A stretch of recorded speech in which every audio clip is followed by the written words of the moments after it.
எல்லாரும் நல்லா இருக்கீங்களா? இந்த வீடியோ பதிவு ஆடி 3வது வெள்ளிக்கிழமை நம்ம வீட்டில் பண்ண திருவிளக்கு பூஜையை பற்றி தான். இந்த திருவிளக்கு பூஜையை பற்றி எனக்கு தெரிஞ்ச சில விஷயங்களை நான் உங்ககிட்ட ஷேர் பண்ணலான்னு நினைக்கிறேன். திருவிளக்கு பூஜைக்கு நம்ம முதல்ல ஒரு குத்து விளக்கு எடுத்துக்கணும். குத்து விளக்கில் தான் பொதுவாக திருவிளக்கு பூஜை பண்ணணும். நம்ம வீட்டில் காமாட்சி விளக்கு இருக்கும், மற்ற விளக்குகள் இருக்கும். ஆனால் திருவிளக்கு வச்சு மட்டும்தான், அதாவது குத்து விளக்கு வச்சு மட்டும்தான் நம்ம திருவிளக்கு பூஜையை பண்ணணும். அது 4 முகம் விளக்கா, 4 முகம் இருக்கலாம், 5 முகம் இருக்கலாம், 7 முகம் இருக்கலாம். அது கணக்கில்.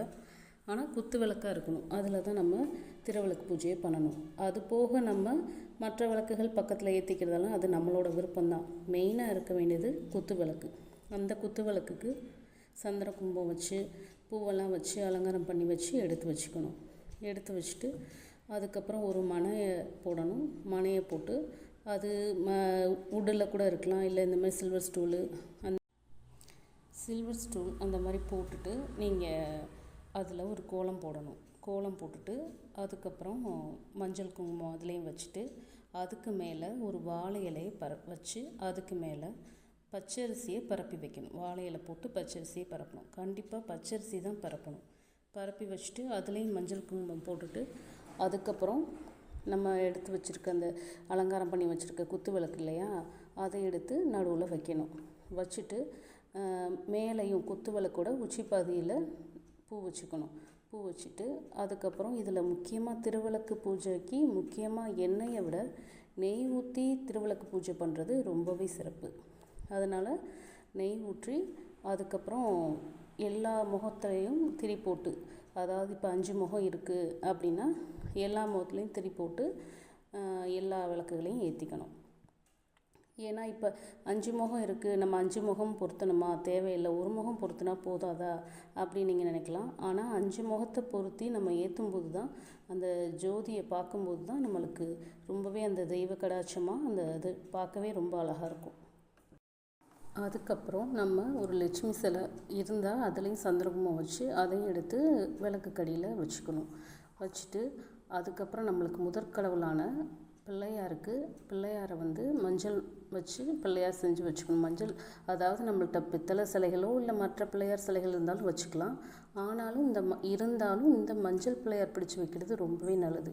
முதற்கடவுளான பிள்ளையாருக்கு முதல்ல நம்ம சுக்லாம்பரதம் அந்த ஸ்லோகம், இல்லை நம்மளுக்கு தெரிஞ்ச ஸ்லோகம் 5 கரத்தனை அந்த மாதிரி சொல்லி பூவால் அவங்களுக்கு அர்ச்சனை பண்ணிவிட்டு, சப்போஸ் உங்களுக்கு எந்த ஸ்லோகம் டக்குன்னு எனக்கு வரலைன்னா ஓம் கம் கணபதியே நமக அந்த ஸ்லோகம் மட்டும் ஒரு 3 முறை சொல்லிவிட்டு பூவால் அர்ச்சனை பண்ணி தீபதூபம்லாம் காமிச்சிட்டு அதுக்கப்புறம் நம்ம இந்த மகாலட்சுமி, அதாவது இந்த திருவிளக்கை நம்ம மகாலட்சுமியாக பாவித்து இந்த திருவிளக்கு பூஜையை ஆரம்பிக்கணும்.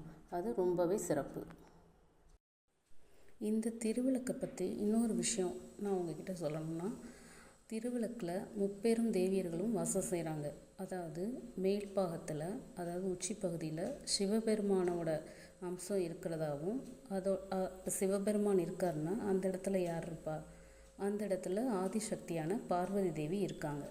நடுப்பாகத்தில் மகாவிஷ்ணு, அவங்களோட தேவி யாருன்னா மகாலட்சுமி இருக்காங்க. அப்போ நடுப்பாகத்தில் மகாலட்சுமி வாசம் செய்கிறாங்க. அடுத்து கீழ்ப்பாகத்தில் பிரம்மா, படைக்கும் கடவுளான பிரம்மதேவர் இருக்கார். அவங்களோட சக்தி யார்? சரஸ்வதி. ஆக மொத்தத்தில் இந்த 3 பாகத்துலேயும் முப்பெரும் தேவியர்களும் குடியிருக்கிறதுனால தான் இந்த ஆடி மாதத்தில் அம்மனுக்கே உகந்த இந்த திருவிளக்கு பூஜையை எல்லாரும் கண்டிப்பாக பண்ணணும் அப்படிங்கிறது சொல்கிறது ஐதீகம். அதுவும் இந்த வெள்ளிக்கிழமையில் நம்ம பண்ணும்போது எல்லா அஷ்ட ஐஸ்வர்யங்களும் நம்மளுக்கு கிடைக்கும். அந்த முப்பெரும் தேவியர்களோட ஆசையும் நம்மளுக்கு கிடைக்குன்றது ஒரு ஐதீகம். எனக்கு தெரிஞ்சதை நான் உங்ககிட்ட சொன்னேன், அவ்வளோதான். அதுக்கப்புறம் இந்த திருவிளக்கு பூஜை செய்யும்போது நம்ம மேலே முப்பெரும் தேவியர்களுக்கும் காட்டுற மாதிரி மேல்பாகம், நடுப்பாகம், கீழ்ப்பாகம் 3க்கும் குங்கும அர்ச்சனை அந்த மாதிரி செஞ்சு நம்ம ஸ்லோகம் சொல்லணும். ஒன்று 108 திருவிளக்கு போற்றி சொல்லலாம், இல்லை மகாலட்சுமி போற்றி சொல்லலாம், இல்லைன்னா திருவிளக்கு சம்பந்தமான பாடல்கள் பாடலாம். அது நம்மளோட இஷ்டம்தான். பொதுவாக இந்த மகாலட்சுமி திருவிளக்கு போற்றிகள் சொல்கிறது ரொம்பவே நல்லது. ஏன்னா நம்ம அர்ச்சனையும் பண்ணிடலாம். பார்த்திங்களா, குங்கும அர்ச்சனை பண்ணலாம், அப்புறம் அட்சதையில் அர்ச்சனை பண்ணலாம், அதுக்கப்புறம் பூக்களால் அர்ச்சனை பண்ணலாம். நான் இன்றைக்கி 3மே சேர்த்து தான் பண்ணேன். ஃபஸ்ட்டு திருவிளக்கு போற்றி சொன்னேன், அப்போ குங்கும அர்ச்சனை பண்ணேன். அதுக்கப்புறம் அட்சதையை வச்சு மகாலட்சுமி 108 போற்றி சொன்னேன். மகாலட்சுமி போற்றி 108 சொல்லி முடிச்சுட்டு அதுக்கப்புறம் பூக்களால் அர்ச்சனை பண்ணேன். 3யுமே வச்சு தான் இன்றைக்கி நான் அர்ச்சனை பண்ணேன். பூக்கள்னு சொல்லும்போது பொதுவாக அந்த வாசனை உள்ள மலர்கள் வச்சு நம்ம அர்ச்சனை பண்ணுறதோ சாமிக்கு அலங்காரம் பண்ணுறதோ ரொம்பவே வீட்டில் ஒரு தெய்வீக நறுமணத்தை கொடுக்குது. நம்ம மற்ற இந்த ரோஸு சின்ன சின்ன மற்ற பூக்கள்லாம் என்ன தான் போட்டாலுமே அழகுக்காக போட்டாலுமே அந்த நறுமண மலர்கள் பண்ணி நம்ம ஒரு பூஜையை பண்ணும்போது சாமிக்கு அலங்காரம் பண்ணும்போது அது ரொம்பவே அந்த தெய்வீக மனத்தை நல்லாவே கொடுக்குது. அதனால் நீங்களுமே பிச்சிப்பூ, முல்லைப்பூ, நான் இந்த முல்லைப்பூவில் தான் ஃபுல்லாகவே இன்றைக்கி பண்ணேன். ரொம்பவே வாசனை ரொம்ப அருமையாக இருந்தது. பூஜை பண்ணி முடித்து அன்றைக்கி ஃபுல்லாகவே எனக்கு வீடு ஃபுல்லாக அந்த நறுமணம் இருந்துச்சு. 108 போற்றி நல்லபடியாக சொல்லி முடித்தேன். அதுக்கப்புறம் பார்த்திங்கன்னா எப்படி நம்ம மஞ்சள் பிள்ளையார் வச்சு பூஜையை ஆரம்பிக்கிறோமோ அதே மாதிரி செம்பில் தண்ணி எடுத்துக்கணும். ஒரு செம்பில் தண்ணி எடுத்து குலதெய்வத்தை நினச்சி ஒரு செம்பில் நல்ல தண்ணீர் எடுத்து அதோட கொஞ்சம் பன்னீர் சேர்த்துட்டு 2 ஏலக்காய் 2 கிராம்பு, பச்சை கற்பூரம், மஞ்சள், குங்குமம், அதுக்கப்புறம் பூ இதெல்லாம் போட்டு நம்ம குலதெய்வமாக நினச்சி அந்த கலச செம்பையும் நம்ம இந்த திருவிளக்கு பக்கத்தில் வச்சிடணும். வச்சு நம்ம குலதெய்வத்தை நினச்சி வேண்டிக்கிட்டு இந்த பூஜையை நல்லபடியாக நடத்தி கொடுக்கணும் கடவுளேன்னு நம்ம வேண்டிக்கிட்டு நம்ம பக்கத்துலேயே வச்சிடணும். வச்சுட்டு அதுக்கப்புறம் நம்ம இந்த அம்மனை நினச்சி தான் இந்த திருவிளக்கு பூஜை பண்ணுறோம் இல்லையா, அதனால் அம்மனுக்கு நம்ம தாம்பூலம் ரெடி பண்ணி வச்சுக்கணும். தாம்பூலம்னா பெரிய அளவுலலாம் இல்லை, நம்மளால் என்ன முடியுமோ அதை வச்சு அம்மனுக்கு தாம்பூலம் ரெடி பண்ணி வச்சுக்கணும். அதுக்காக சேலை எடுத்தான் வைக்கணும், ஜாக்கெட் எடுத்தான் வைக்கணும் அப்படின்றதெல்லாம் கிடையாது.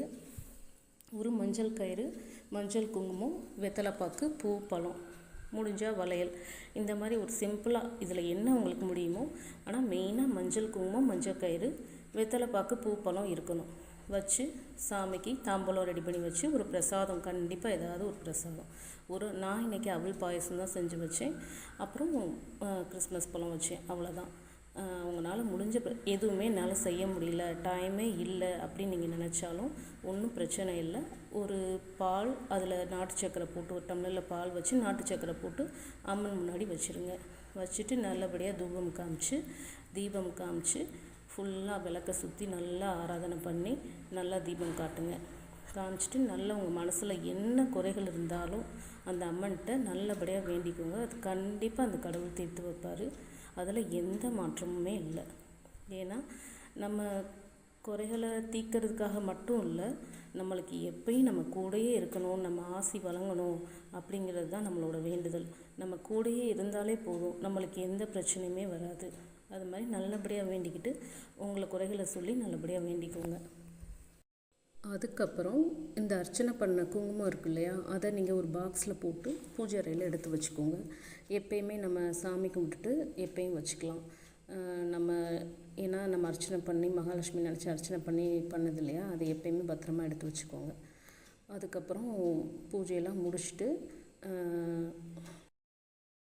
கீழே விழுந்து நீங்கள் நமஸ்காரம் பண்ணிவிட்டு அந்த குங்குமத்தை எடுத்து உங்கள் தாலி கையில் வச்சுட்டு நெத்தியிலையும் வச்சுட்டு உங்கள் வேண்டுதலை சொல்லி வழிபட்டுட்டு அதுக்கப்புறம் அந்த விளக்கு அப்படியே எரியட்டும். அதில் நெய் எவ்வளோ இருக்கோ அந்த நெய் எரியிற வரைக்கும் அது அப்படியே எரியட்டும். அது நல்லது தான். எரிஞ்சு முடிஞ்ச பிறகு அதுக்கப்புறம் நீங்கள் எடுத்து வச்சுக்கலாம். எனக்கு தெரிஞ்ச அளவுக்கு இந்த திருவிளக்கு பூஜையை பற்றி நான் உங்கள்கிட்ட சொல்லியிருக்கேன். ஏதாவது தப்பாக சொல்லியிருந்தாலோ, கரெக்டாக தான் சொல்லியிருக்கேன்னு நினைக்கிறேன், தப்பாக சொல்லியிருந்தால் மன்னிச்சிடுங்க. ஏதாவது ஒரு டவுட் உங்களுக்கு ஏதாவது இந்த பூஜையில் ஏதாவது ஒரு டவுட் இருந்தால் கமெண்டில் சொல்லுங்கள். என்னோடய சேனலை தொடர்ந்து பார்க்குற எல்லாருக்கும் ரொம்ப ரொம்ப தேங்க்ஸ். ரெகுலராக ஃபாலோ பண்ணுறவங்க, ரெகுலராக கமெண்ட் பண்ணுறவங்க எல்லாருக்குமே ரொம்ப ரொம்ப தேங்க்ஸ்.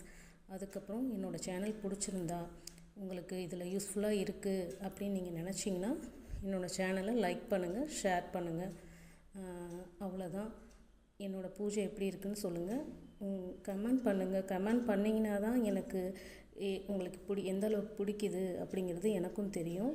சப்ஸ்கிரைப் பண்ண ஃப்ரெண்ட்ஸு, சப்ஸ்கிரைப் பண்ணாத ஃப்ரெண்ட்ஸு எல்லாருக்குமே தேங்க்ஸுங்க. ரொம்ப ரொம்ப தேங்க்ஸ்.